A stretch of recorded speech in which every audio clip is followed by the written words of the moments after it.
Ramona, for the first time in nearly 6 years, the Detroit Pistons have a win streak against the New York Knicks. What? And that is in large part to Cade Cunningham. We're going to show you how this happened, but first, Knicks fans were a little worried on this play. Karl-Anthony Towns drives, he was fouled by Isaiah Stewart here, and then he hurt his thumb. He hits it on the backboard, as you can see. Would make both free throws. I'll be interested to see, though, if he plays tomorrow. His right thumb. Yeah, on our air on ESPN. So going ahead to the third quarter here, we skip to when the Pistons are down 68-64.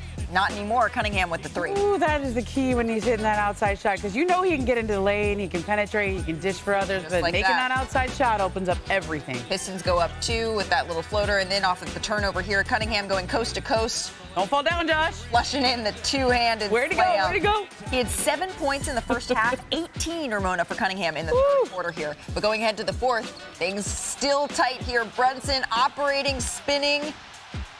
They're not happy with the foul there. Brunson would make the free throw.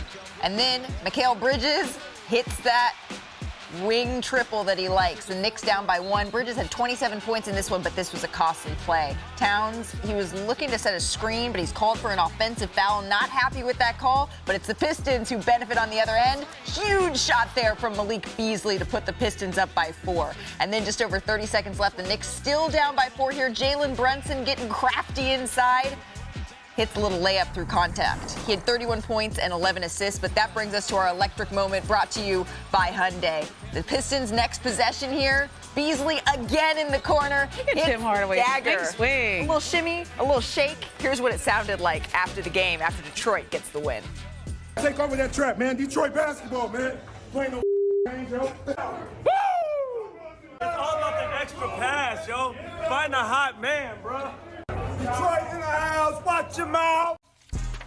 I feel like, can I say it just once? Yeah, do it. Yeah. Detroit basketball, because the Pistons revival, it's ahead of schedule here. We've got 21 wins, and while that might not seem like a lot, it's night and day from last season. A year ago today, Detroit was 3-36, but Cade Cunningham and JB Bickerstaff have led the efforts of the NBA's, I think it's fair to say, maybe biggest surprise. It's definitely fair to say. Certainly biggest turnaround this season. It's upon us, and it's a little bit early. Last night was Detroit's 10th win in their last 12 games. That's the third best record in the NBA in that span, only behind the league-leading Thunder and the Cavaliers. So, Brian, I mean, feel the vibes. Go with me here. How real are the Detroit Pistons? I got to say, they are being very impressive. And I'll give you a little trivia question.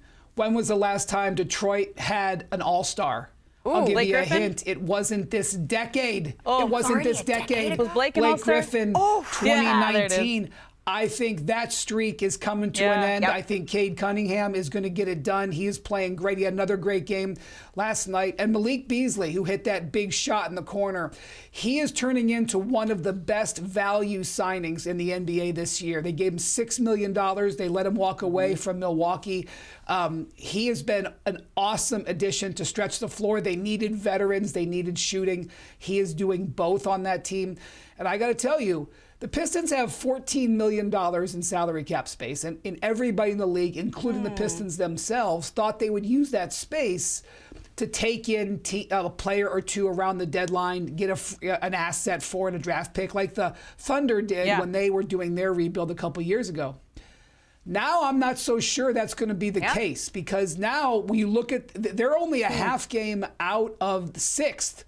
The sixth is the golden number because you avoid the play-in.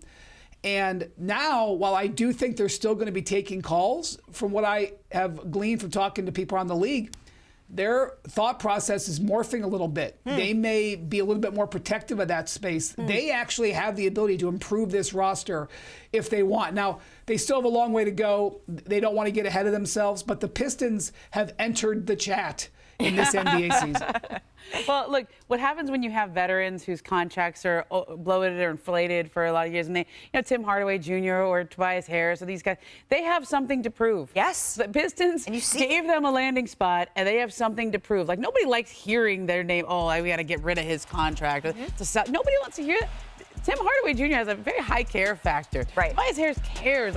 This is a great spot. I love to see a young team finally get some veterans that know how to play the game, they know how to get wins. Yeah. And you have a guy like Cade Cunningham in year 4, finally making that leap from when he was we all expected this when he was the #1 overall pick. It's the exact appropriate mix of young stars mixed with some veterans with something to prove. JB Bickerstaff doing a fantastic job. It's really fun to watch. And actually, Cade Cunningham will be joining our show tomorrow. Oh, and could they play the Knicks in the first round if they were the 6th? Interesting. But to your point, when there are winners, there are also losers. And this was the New York Knicks side of all of this. So the Knicks came into the season with great expectations, right? They lived up to this hype as we show you this full screen right here. Just the numbers that I'm about to talk about. Yep, exactly that. New York, fantastic, right, against losing teams. But against stiffer competition, they struggle more than expected, going just 12-12 against teams over 500 here. So, Ramona, what's the biggest issue with the Knicks when they're playing teams with a winning record, do you think? Well, I think Detroit gives people a lot of problems because they're so long on the perimeter. And Jalen Brunson knows how to get to his spots. He knows how to score